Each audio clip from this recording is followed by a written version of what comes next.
Hello everyone, and welcome back to the 3T Path channel, and welcome back to our Uddhava-gita course. So now we're entering a new phase. We're entering chapter 8. We finished one chapter of the Uddhava-gita. There are 20 more to go, so there's a lot more material to cover. But now, in the last class, we had that wonderful teaching where Guru Dattatreya taught us about the foolish pigeon. Very important Puranic story. So what's going on here is that Guru Dattatreya will continue teaching King Yadu. And Krishna, of course, is telling this story to Uddhava. So Krishna is telling the story of the Avaduta Brahmana, Guru Dattatreya, teaching King Yadu about the things he's learned in nature, his gurus that he's observed from day-to-day life, from nature, from things. We've learned already from the sun, from the clouds, from the sky, from the fire, from water, from the foolish pigeon, so many amazing gurus, trees, spiders.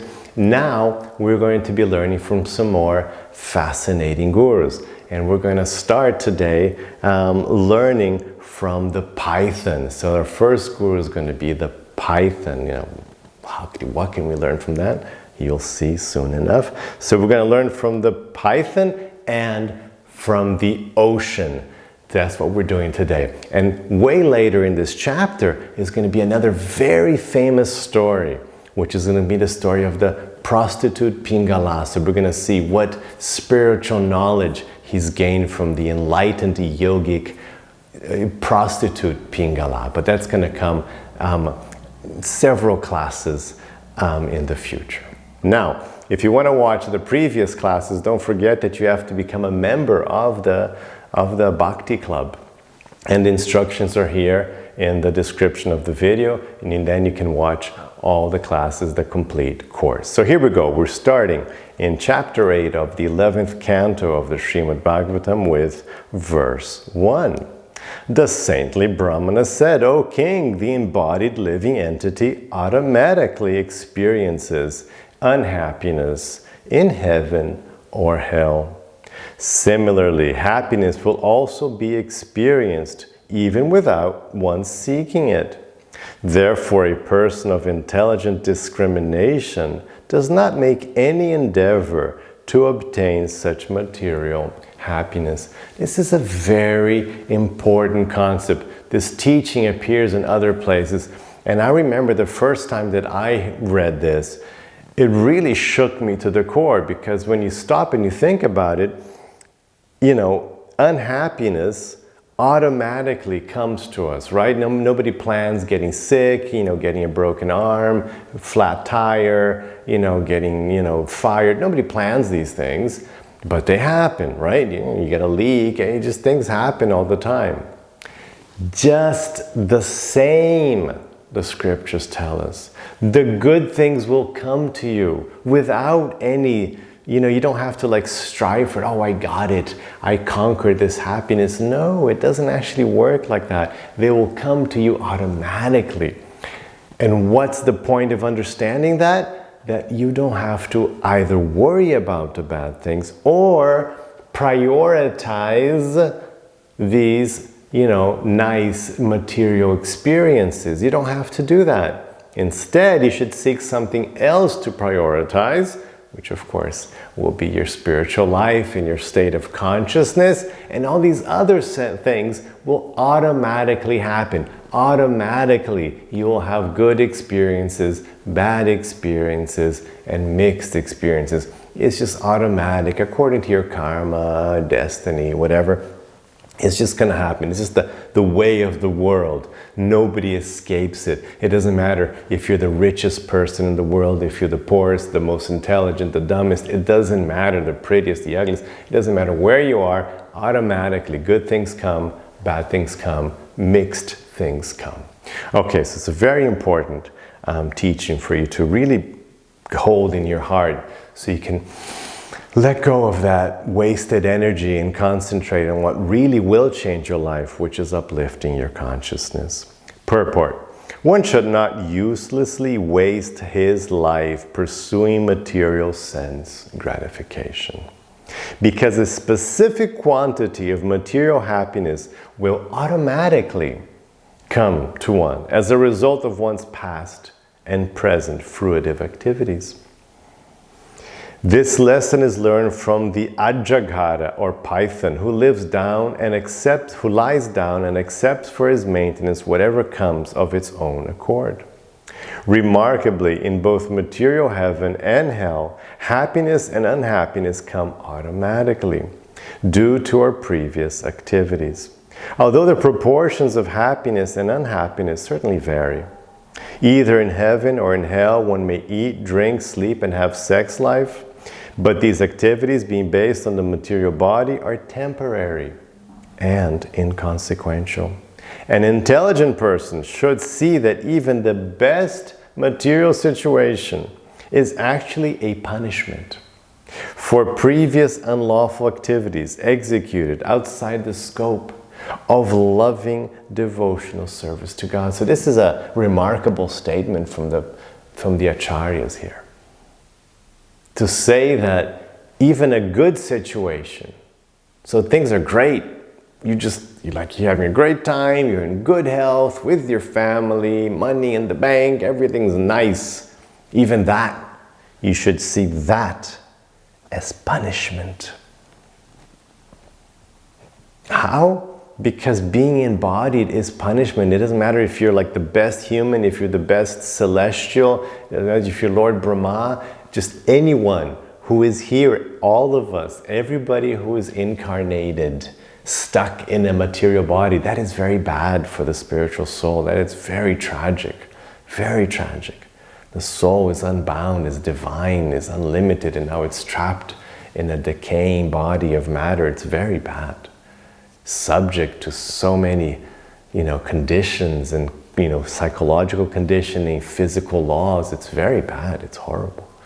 So just being here is punishment. Punishment for us not having practiced spiritual life, for us not being in our original transcendental state.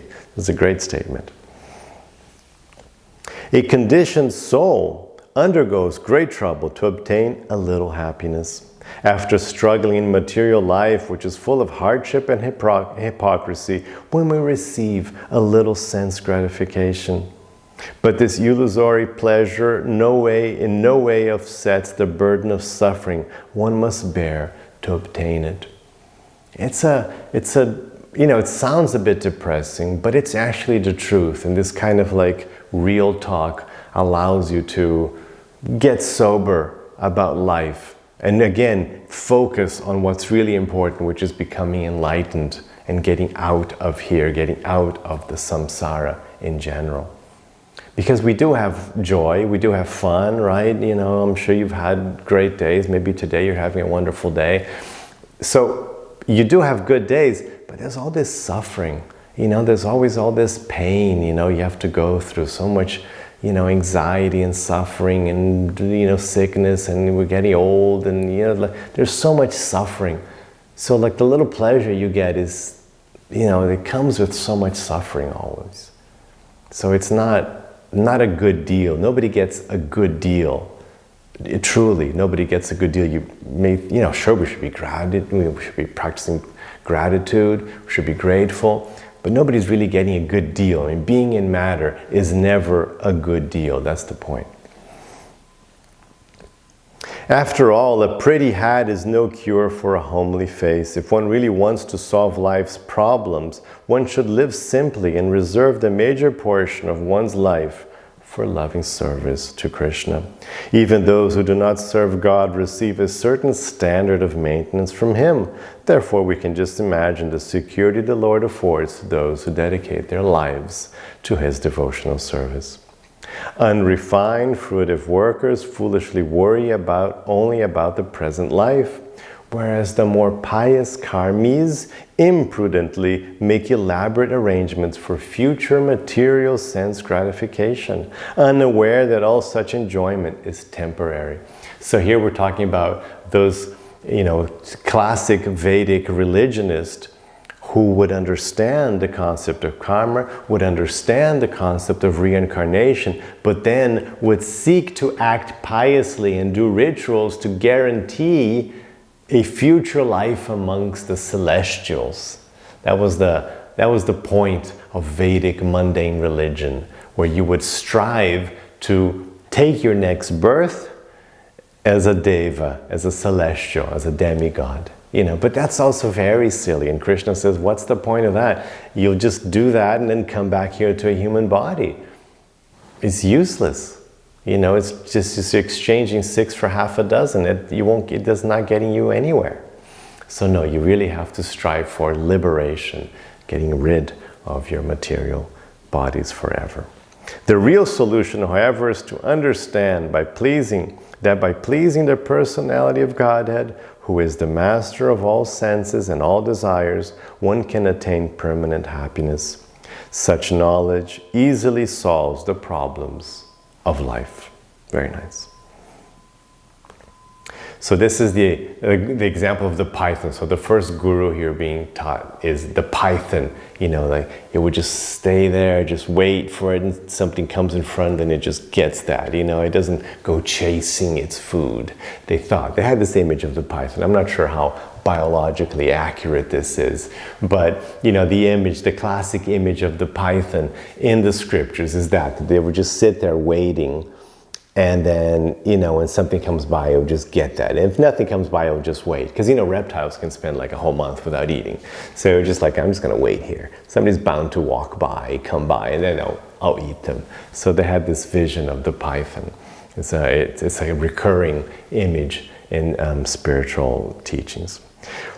So verse 2, following the example of the python, one should give up material endeavors and accept for one's maintenance food that comes of its own accord, whether such food be delicious or tasteless, ample or meager. So you're like, what? What is he saying? Yeah, this was actually a spiritual practice. Not that I don't recommend you try it either. But literally, in this practice, very austere practice, very hard. But in this practice, the sage, the yogi, would just stay in one place. And whatever food came to him, he would take. I don't know if they would take I guess it was back in the days where most people were vegetarian anyway. So I don't think people would drop a hamburger or something, or a dead rat. No, it wasn't like that. But whatever, I expect a vegetarian sattvic food came to them, they would take. Otherwise, they would just starve. Very hard. Very hard. I mean, it could be like a village, I don't know, half a kilometer away. No, I'm not going to walk to that village and try to beg for food. No. I'm not going to walk over there to that fruit tree and get some bananas, whatever, or get some mangoes. No. I'm going to stay here, and the food has to come to me. Very hard. Really hard. Just complete renunciation. It's whatever. And if I die, fine.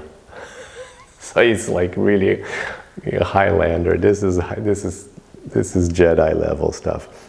So they actually this was a real practice. Just wait around and see what comes. But don't try this at home. But in general, we don't have to be so radical. But in general, you can be Pythonish, right? You can, just not go crazy after things. You don't have to just sit, in your sofa with your arms crossed. We can do something halfway. That is something that I've experienced in my life naturally. Not that I'm, but naturally in my life for decades now. I kind of feel that, I feel things are coming, I'm not running after things, so much. I'm just okay, what's coming, and then, is this meant, okay, I'm going to flow with it. I'm not going to exert myself to get, because I know it's all, like they said, it's whatever, it's not worth it, because you're going to have fun anyway. The good things are going to come anyway, the bad things. So there's no point going crazy about it. So just naturally, what do you feel, Is that good? Does that make sense? Okay, go for it. So yeah, so sometimes you have to do a little effort, but not like crazy effort. In the scriptures, they have this term, ugra karma. Ugra, ugly, tough karma, work.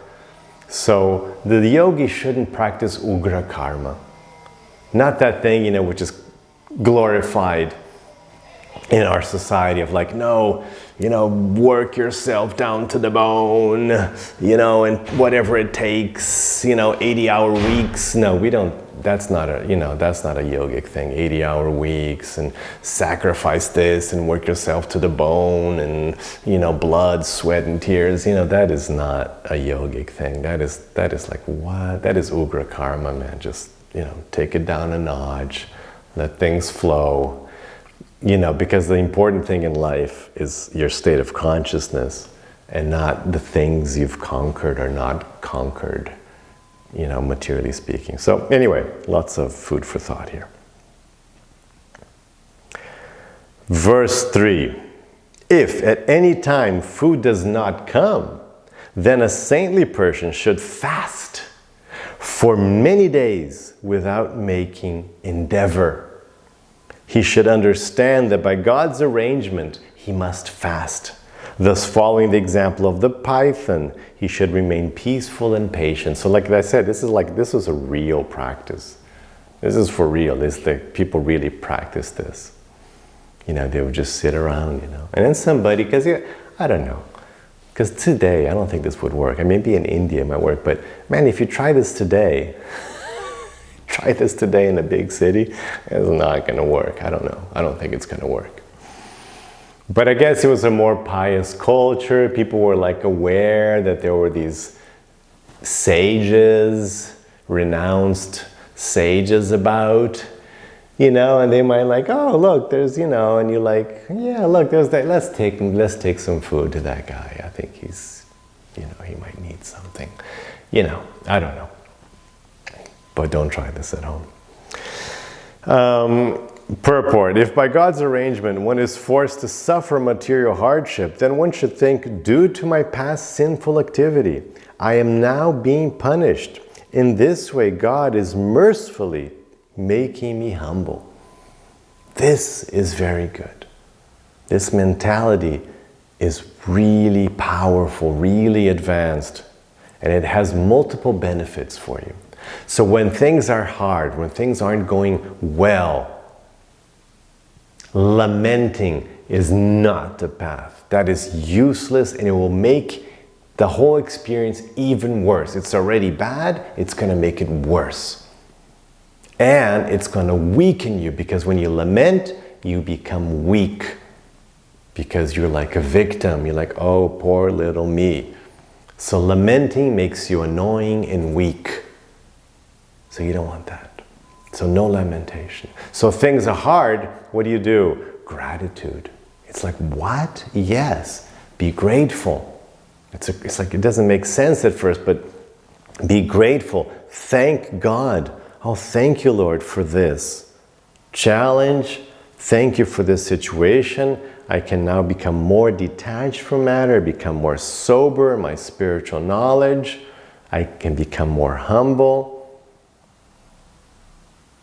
Now, thanks to you, I can be closer to you. I can remember you.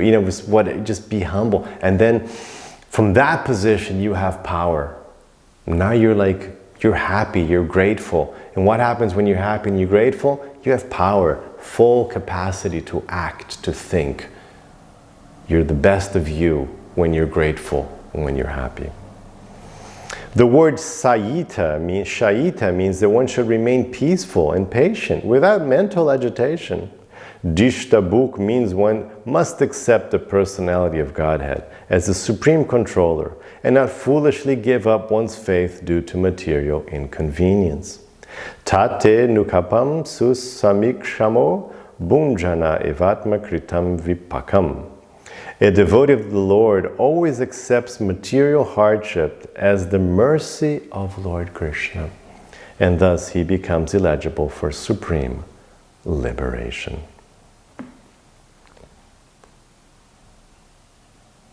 Verse 4. A saintly person should remain peaceful and materially inactive. maintaining his or her body without much endeavor.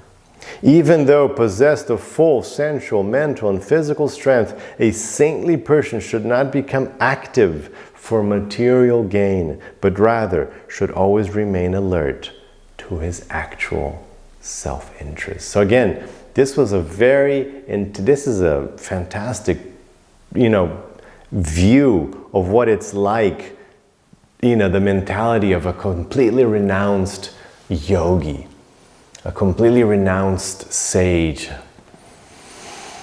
just going through the world like, okay, this is it. I'm just going to practice renunciation and get out of here. I'm getting out of the matrix. Because I know this is all temporary, artificial, has nothing to do with me. It's really hard, really intense practice. So yeah, they would just sit around, just wait, no effort, just whatever comes, whatever doesn't come, forget, food, shelter, forget it, whatever, just really hard.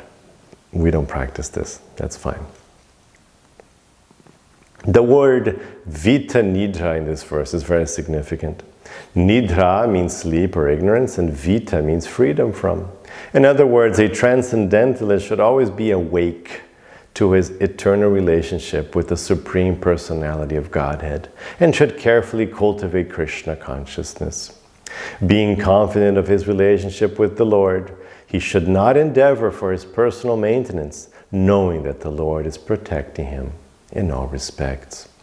Srila Vishwanath Chakravarti Thakur states that the example of the python is given so that one will not uselessly waste his time in bodily maintenance. One should not think, however, that the purpose of life is to lie on the ground like a python or to make a show of starving the body. The example of the python should not encourage one to become completely inactive. So here, the acharyas are like, yeah, no, don't actually sit around like a python. Some people would do that. Sages would do that. There might be some that are still doing it now. So this was something they actually did. But we shouldn't do that. We're not encouraging you to do that. I don't do that. Don't do that. One should rather become active in spiritual advancement and inactive in material sense gratification. What does that mean? That means that you prioritize your spiritual life, an enlightened life, what we teach here in this path, the 3T path, in this channel.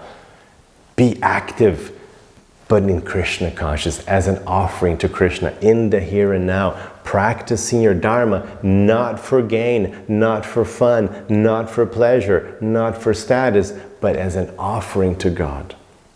Make something beautiful of your life just as an offering, a loving offering to God. That's what we do. So in that mentality, you're completely conscious of your eternal identity and you're acting for the pleasure of God. That's what Krishna teaches in Bhagavad-gita. That is the highest path of yoga. Not lying around this, but this, just understanding the concept. Yeah, don't just work for material stuff. That's crazy. But don't also not do anything. Do things in a spiritual state of mind. If one becomes completely inactive, this is certainly nidra, or the darkness of ignorance, in which one remains asleep to his identity as an eternal servant of the personality of Godhead. A transcendentalist is eager to execute his service to the Lord, and therefore he is grateful when the Lord provides material facilities for such service. Mere renunciation of the material world is Falgu Vairagya, or an immature stage of spiritual understanding. So we have this view, we have this term, Falgu Vairagya, where if you just abandon things, that is actually an immature state. You have to use things for the pleasure of God. You have to amass more ability, more power to be able to do more service to God. That's the idea. One must come to the stage of yukta vairagya, engaging everything in the service of Lord Krishna. It is our practical experience that a devotee absorbed in spreading Krishna consciousness automatically receives all facilities for his personal maintenance. Verse 5. A saintly sage is happy and pleasing in his external behavior, whereas internally he is most grave and thoughtful. Because his knowledge is immeasurable and unlimited, he is never disturbed. And thus in all respects he is like the tranquil waters of the unfathomable and unsurpassable ocean. So now we've moved from the Python guru to the ocean guru. So now we're taking lessons from the ocean, so deep. So on the surface, very pleasant, very nice, little waves, but actually very deep, immeasurable, unlimited, never disturbed at the bottom. Purport. Even in the midst of great distress, a self-realized sage does not lose control of himself, nor is his spiritual knowledge lost. Thus he is akshobhya, or undisturbed. His mind is fixed on the Supreme Personality of Godhead, who is the reservoir of unlimited spiritual bliss. And having linked his consciousness with the Supreme Consciousness, his knowledge cannot be measured. A pure devotee, having taken shelter of the Lord's lotus feet, possesses great spiritual power, and therefore he cannot be surpassed or overwhelmed. In fact, having developed his spiritual body, he is not affected by the deteriorating actions of time. Although outwardly he is friendly and pleasing to everyone, internally his mind is fixed in the absolute truth, and no one can understand his actual purpose or plan. Even the most intelligent human being cannot understand the mental activities of a self-realized devotee who has given up material life based on lust and greed and taken shelter of the lotus feet of the Lord. Such a great soul can be compared to the mighty ocean. Innumerable powerful rivers plunge into the ocean, but the ocean remains calm and peaceful. Thus, a saintly person is understood to be like the ocean, pleasing, unfathomable, grave, unsurpassable, unlimited, and unshakable. Verse 6. During the rainy season, the swollen rivers rush into the ocean, and during the dry summer, the rivers, now shallow, severely reduce their supply of water. Yet the ocean does not swell up during the rainy season, nor does it dry up in the hot summer. In the same way, a saintly devotee who has accepted the Supreme Personality of Godhead as the goal of his life sometimes will receive by providence great material opulence, and sometimes he or she will find himself or herself materially destitute. However, such a devotee of the Lord does not rejoice in a flourishing condition, nor is he morose when poverty-stricken. So again, this great idea that, whatever happens, this is called equanimity. You're not focused on the material situation. You maintain equanimity because your focus is inside, it's internal. It's what will I do with what I am being given. And what I will do is always the same. I will do my best in my Dharma for the loving pleasure of God, with my mind in the here and now. So that's the same material conscious, the same spiritual mentality I will keep no matter what the material situation is. And that's the difference. Purport: a sincere devotee of the Lord is always eager to meet the Lord and render him transcendental service. He wants to remain fixed as an atom at the lotus feet of the Lord, because Lord Krishna or Narayana is the reservoir of all pleasure. He rejoices when experiencing pure Krishna consciousness and is morose when Krishna is not present in his mind. In his dealings with the material world, the devotee cannot be disturbed by ordinary materialistic people who sometimes insult him and accuse him of neglecting material sense gratification, just as the ocean cannot be disturbed by the innumerable rivers that enter into it. Sometimes lusty women approach a pure devotee, and sometimes speculative philosophers try to argue against the personality of Godhead. But with all such ordinary people, a pure devotee is detached and undisturbed in his blissful Krishna consciousness. Okay, so I think we'll stop here, and next class we will be learning from the moth. The moth will be your guru starting the next class, and then the honeybee. So we're going to have some insect gurus in the next class. So thank you very much for your time and your patience. Have a wonderful day with lots of peace and love. Hare Krishna.